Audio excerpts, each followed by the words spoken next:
Leg piece রয়েছে, এর জন্য তন্দুরি হবে। এগুলো কাটবো ছুরি দিয়ে। দেখতে থাকো ভিডিওটা। আদা, রসুন আর রয়েছে কাঁচা লঙ্কা, এটা তন্দুরির মশলা। দেখতে থাকো পুরো ভিডিওটা। দেখো এখানে রয়েছে আদা বাটা, রসুন বাটা আর রয়েছে কাঁচা লঙ্কা বাটা, দিয়ে ভালো করে মেখে নিচ্ছি।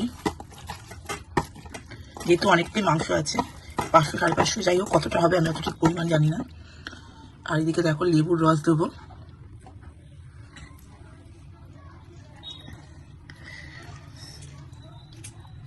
এই লেবুর রসটা দিয়ে দিচ্ছি। একটা পাত্রে দিয়ে দিলাম পরিমাণ মতন সর্ষের তেল, দিলাম শুকনো লঙ্কার গুঁড়ো, যেহেতু রেড রেড হবে, গরম মশলার গুঁড়ো,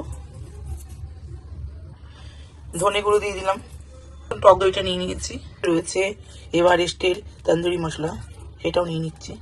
সবকিছু একটু বেশি পরিমাণ নিতে হবে যেহেতু অনেকটা মাংস। দেখো এদিকে মাংসটা পুরো মেখে রাখা রয়েছে, তার সাথে আমি এই যে মিক্স করা যে মশলাটা বাড়িতে তৈরি করেছি সেটা দিয়ে দিচ্ছি।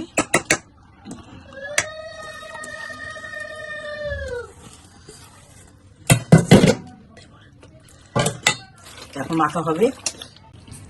এ দেখো সুন্দর করে ভালো করে মাখতে হবে, যেহেতু মাংসটা দেখো কেটে কেটে রাখা হয়ে রয়েছে, এই যে কেটে কেটে রাখা রয়েছে, এরকম এরকম সুন্দর করে ভেতরে ঢুকিয়ে ঢুকিয়ে মাংসটা মাখতে হবে। প্রত্যেকটা মাংস আমি ছুরি দিয়ে কেটে নিয়েছি, এই মশলাগুলো ভালো করে ঢুকে যায়।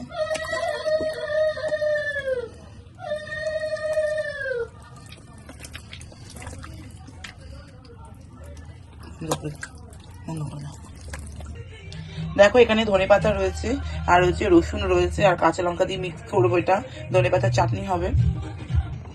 দেখো তেল দিয়ে দিলাম, এখানে গরম হচ্ছে, তেলটা হয়েছে, এর মধ্যে আমি দিয়ে দিচ্ছি চিকেনগুলো। মাখানো রয়েছে, দেখো চিকেনগুলো ফ্রিজ থেকে বের করা রয়েছে 2-3 ঘন্টা আগে।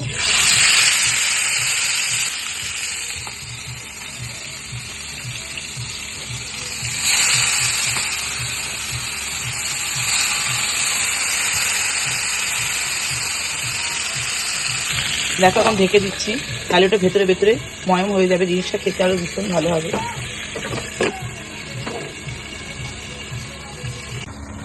দেখো ধনে পাতার চাটনি হচ্ছে, এখানে দেওয়া রয়েছে রসুন, কাঁচা লঙ্কা, নুন, তারপরে পাতি লেবু, ধনে পাতা, তো অনেকটা পরিমাণে রয়েছে তন্দুরির সাথে খাওয়ার মতন। পুরো হয়ে গেছে চাটনিটা। দেখো চিকেনগুলো দিয়ে দিচ্ছে এখানে।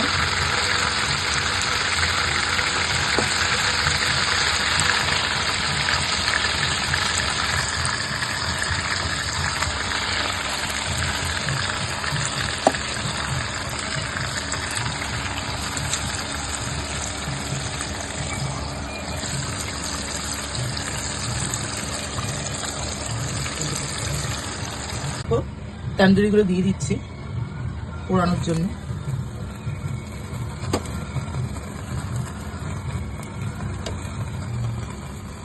এটাই স্পেশাল।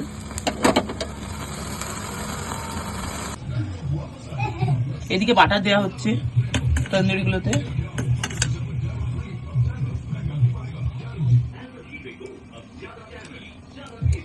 শেষমেশ কষ্ট করে অনেক কষ্টে চিকেন তন্দুরি রেডি হয়ে গেছে।